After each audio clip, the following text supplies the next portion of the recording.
So I'm in medical school at Iowa, and at Iowa was probably the best thing to ever happen to me because the state of Iowa is so organized and educational. And the way they went about their business when they were educating me as a medical student was absolutely unbelievable. And I became a better student, a better person because I attended this place. And it actually defined what I wanted to do with my career. That's great. At Iowa. And I told this story earlier when we were eating lunch. Right. So I'm a third year medical student and I'm on OB-GYN rotation and I'm on gyn-onc. And we had to spend 12 days or 10 days or something on gyn-onc. So I'm rounding in the surgical intensive care unit. And there was like a 75-year-old female who was essentially dying of metastatic ovarian cancer. And she just had surgery. And when you're a med student, you have the most time. The residents and the fellows are running around taking care of everybody, going to the ER, doing their thing. And you're just kind of sitting there and you've got like one or two patients, right? So I had this one patient and this family was from the northwest corner of Iowa. And it was a farming family. And there was a husband and there was a wife and then kids. Obviously, when you're a minority, when you're black and you walk into a room full of individuals that don't look like you can feel tension. You just do. Like, I just know, right? My family, we were always in rooms like that. So you just kind of know. And so in the room, I felt this tension, but I didn't let it bother me or prevent me doing what I came there to do, which was to talk to the family and educate them, let them know what was up, what was going on with Mrs. P. Right. So every day I would do this, talk to them. And every day I could feel the barrier kind of come down. I could feel it softening. Yeah. I could feel the door opening a little bit. They became more open. I could feel this. Yeah, definitely. I leave the rotation.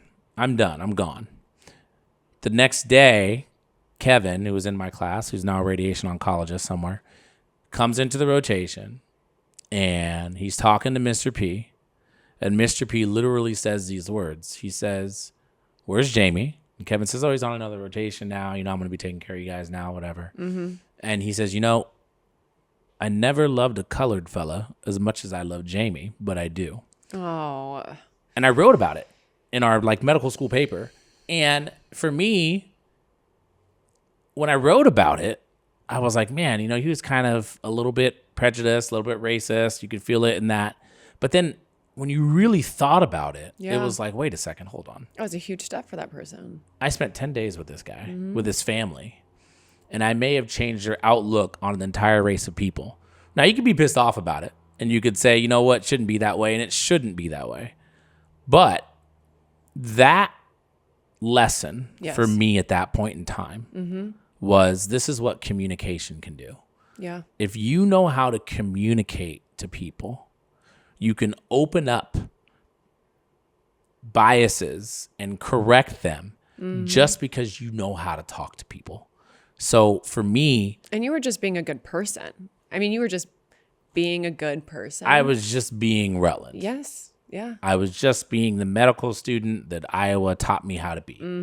And he saw that. I understood communication. Yeah. And so I knew that at that point, I wanted to communicate and teach individuals so that they could better understand what was going on in their body. And hopefully it would lead to more compliance. It would lead to more understanding because all of our time on this planet is finite. Yeah. And for me, that's how I wanted to make a difference. And so that's what led, I guess, to all of this. It's beautiful.